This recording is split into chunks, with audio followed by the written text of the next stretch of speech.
All right, in season, we have practice every day, so that's going to be generally a 2-hour practice. Sometimes later on in the season, it becomes an hour and a half. Probably like 3 to 4 times a week, we watch film as a team, either on ourselves or our upcoming opponents. In season, the team lifts either 2 or 3 times a week. So they're going to do those sometimes during the day or sometimes after practice. And then once we get into gameplay, we generally have 2 games per week. In conference, a lot of times Friday, Saturday. Out of conference, it's a little bit more all over the place. And, on top of all that, obviously, our team are first and foremost students. So they're going to classes every day, Monday through Friday, and, getting into the library, studying, meeting with groups, and all of that. So, I mean, that didn't break it down day by day, but those are kind of like big picture things that our student athletes are doing in season every day. Follow up to that is out of season. And the big difference from in season to out of season is that the coaches are hands off as far as athletics go. So anything they're doing athletically, they're kind of on their own. The only person they're really working with week to week is Coach Ange, who is our strength and conditioning coach. But we are still very much in their lives academically, trying to help them out in every single way that we can. Anything else you'd like to add on that? No, I would say that the spring after our season's over, we really try and give our team a little bit of a break. I mean, after a couple weeks, they do get back in the weight room and such, but that is kind of the couple month period where we're still quite a ways away from our season, and it's a little bit of a mental break for our team in really April and May. Not very much, to be honest. In our preseason, we generally take a trip or two, out of state, and those trips are going to be generally during either Thanksgiving break or winter break, and so we won't miss any class for those. When we get into conference play, there's a couple schools where we might miss either an afternoon Friday class or potentially all day Friday, but that's really it. There's the 2 conference schools in Tacoma. So if we play one of those on a Friday, we may have to miss a Friday afternoon class. And then when we go up to the WITS in Walla Walla and Spokane, we may have to miss Friday as well. But, per semester, I would say it ends up being, 2 to 3 classes. So really not very many. Practice schedule. Okay, so I try and ask our team that if they don't have to take a night class, to not take it. But at the same time, there's always a couple people who have a class that they need to take in the evenings, and we work around it. So if it's something that they need for their major, if it's a lab class, again, they need for their major, then they just take it, and then we work our practice schedule around our whole team's class schedule. The first about month of season, we also are working around volleyball practice schedule. And then, for the rest of the season, it ends up being women's basketball and men's basketball sharing the gym space. So, common practice times are going to be 3:30 to 5:30, 5:30 to 7:30. And then, maybe one time a week, we're doing the late practice, 7:30, 9:30.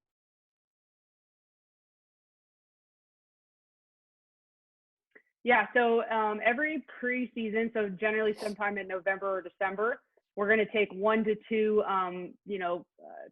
trips out of state. So Southern California is a pretty popular spot for us to go play the SCIAC schools. Every once in a while, we'll head out to Colorado Springs, Colorado, to play in a tournament at Colorado College.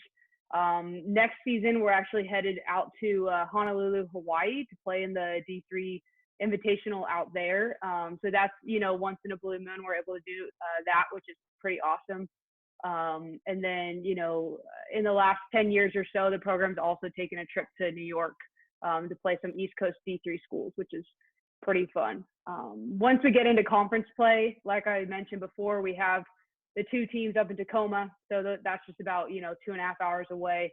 And then the big trip is out to the WIT. So that's in Walla Walla, Washington, which is about a 4-hour drive. And then Spokane, which is about, 6 to 7 hours away.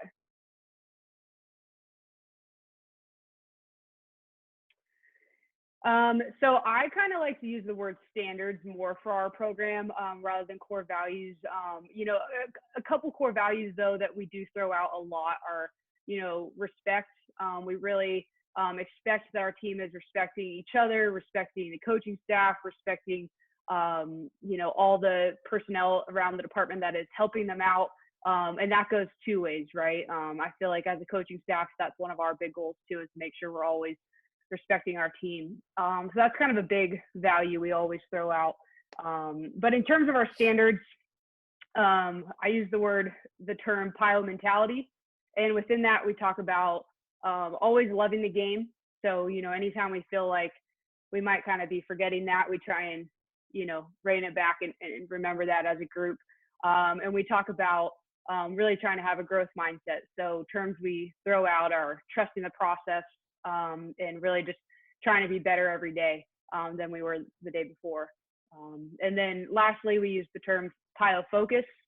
And with pile focus, we're talking a little bit more about, in practice, in game, communicating with each other and making sure that we are bringing the energy every time we step on the court. So pile mentality and pile focus are kind of the two things that the team is hearing from the coaching staff from day one when we have our team meeting, really until they are leaving us with their cap and gown.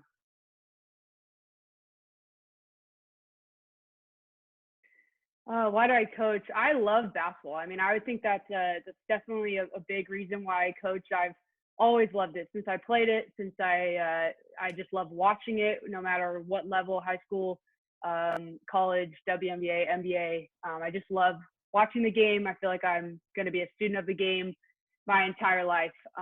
So that's a big reason. I also love creating relationships with our players and recruits. Whether a recruit decides to come to Lewis and Clark or not, I love being able to build a relationship with them and their families. And then, if they do decide to go elsewhere, still following their career over the next 4 years. So those are two big things. And then what was the second part of the question? What's your overall coaching philosophy? My coaching philosophy.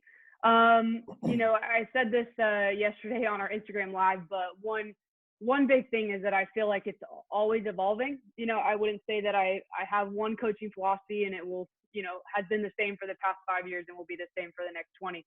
I think it's always evolving. And I just take bits and pieces from, other coaches that I look up to. One big thing is, like I said before, creating the relationships with our players. I feel like that is a big building block to everything else that we do. I think having those relationships that extend off the court really help us to push them on the court and push them mentally. So I would say that's a huge thing. And then, secondly, I would say really looking at who we have each year and building what we're doing off of that. Hoping to keep some consistency year to year, obviously, because I think that can help in a 4-year career, but really being open to adapting each year based on, who we're returning and who we're bringing in.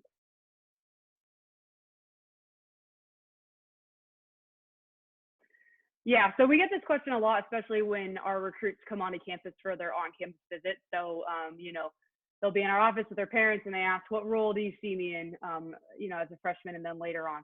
One thing I always say is that freshmen can play, right? I'm not someone who's going to say, hey, as a freshman, you're going to come in and sit on the bench, right? The best players are going to play. And I truly believe in that. And I try and hold to that.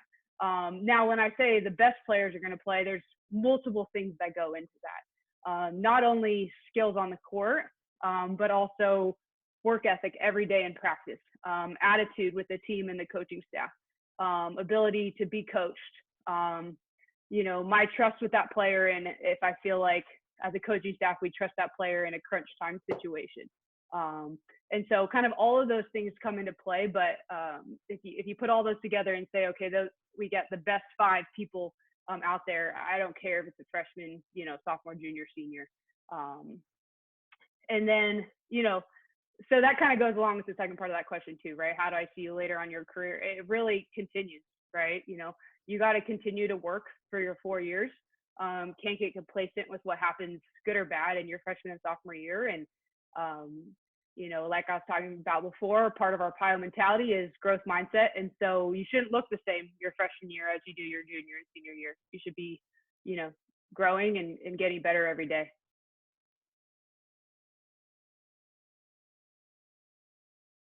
So short answer to this question is that we don't have any specific athletic dorms on campus. So no, but once you get into your sophomore, junior, senior year, you get to decide who you want to live with. So a lot of times we'll have two teammates decide they want to live with each other.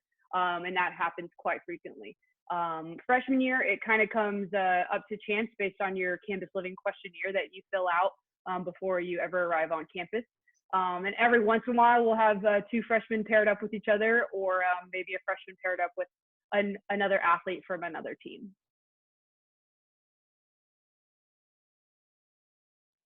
So again, short answer is yes, they definitely hang out a lot outside of basketball activities. That's not something that I would ever require as a coach. My big thing is that our team needs to be able to have good chemistry on the court and respectful of each other and kind of all those things, but we're not requiring them to be best friends. Now, in my experience, that ends up happening quite a bit. And specifically the team we have currently really, really enjoy each other and are pretty fun to be around. So they spend a whole lot of time together off the court, and that's really fun to see. In terms of organized team basketball bonding activities, I think we do quite a bit of those. During our winter break, where we're not in classes, but we're on campus because we're in season, we try and do quite a few things. This year, we took the team to a game at the Moda Center to watch the Portland Trail Blazers. So that was a lot of fun. We've also this year went to the USA versus Oregon women's basketball game down in Eugene, which was a lot of fun as well. We'll also do a couple like community service events, which ends up being pretty fun, team bonding activities, as well as like team dinners and stuff like that. So yeah, we do quite a bit.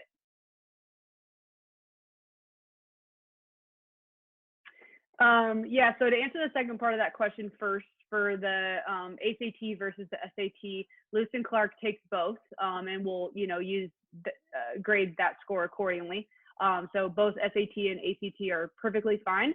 On top of that, we also have a third option, which is called the test optional portfolio path. And down that path, you actually don't have to report any test scores. So that option is great for someone who maybe doesn't test quite as well, or potentially is just very borderline based on their test scores for academic scholarships. And that's a conversation that our coaching staff can have with the recruit, during the application process. Lewis and Clark has 3 different ways that you can apply. You can apply early decision, early action, or regular decision. Again, we can have detailed conversations about those through the recruiting process, but both early applications are due November 1st, and then a regular decision application is due January 15th.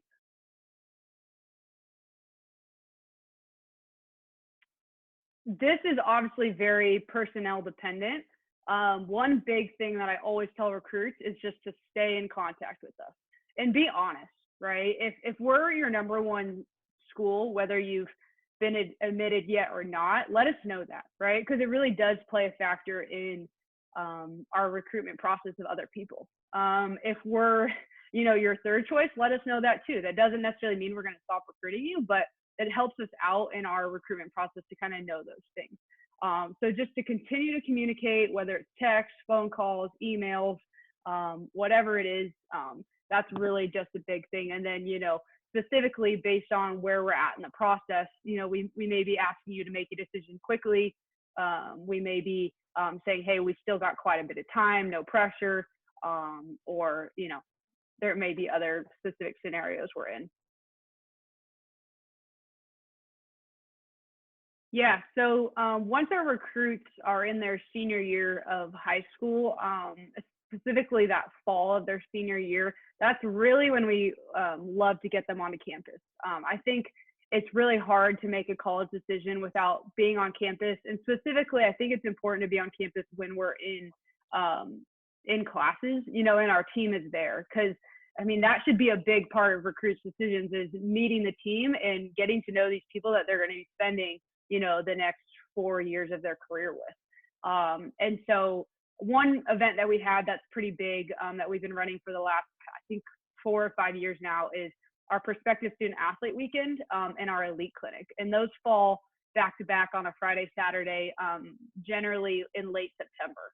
And so for, any of our top recruits that we have, that we've been watching play all through the summer and in contact with, we invite them up for that weekend. And they really get the full look of what it's like to be a student athlete on campus all day Friday, going to classes, eating in the cafeteria, spending time with the team, going to a volleyball game on campus, et cetera, et cetera. And then Saturday morning, we run our elite camp on campus, where they get to, again, kind of interact with the current team, and then be coached by Coach Scott and I, which is another great thing for a recruit to see, is kind of our coaching style on the court.